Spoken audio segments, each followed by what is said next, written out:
ஒருத்தரை magnetic personality, காந்தம் போன்ற பர்சனாலிட்டியா மாத்துறது என்ன யோசிச்சிருக்கீங்களா?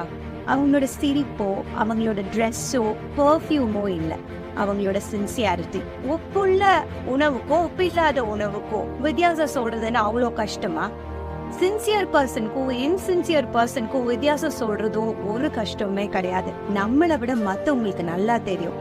உங்களுடைய வேல்யூவும் உங்களுடைய ப்ரைஸுமே உங்களோட சின்சியாரிட்டி தான். ஒவ்வொரு நாளையுமே ஒரு பாண்ட் மாதிரி, ஒரு குளம் மாதிரி பார்த்துட்டு அதுல நம்ம எரியிற ஒரு கல்லா நம்மளுடைய சின்சியர் இல்லைன்னா இன்சின்சியர் ஆட்டிடியூட பார்க்கலாம்.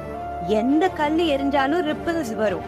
ஆனா சின்சியாரிட்டி அப்படிங்கிற பாசிட்டிவ் ஸ்டோனை நம்ம டிராப் பண்ணும்போது பாசிட்டிவ் ரிப்பிள்ஸை கிரியேட் பண்ணும். இன்சின்சியாரிட்டி அப்படிங்கிற ஸ்டோனை டிராப் பண்ணும்போது இன்சின்சியர் ரிப்பிள்ஸை கிரியேட் பண்ணும். சின்சியாரிட்டியில தான் நம்ம மற்றவங்களுக்கு பாடம் சொல்லி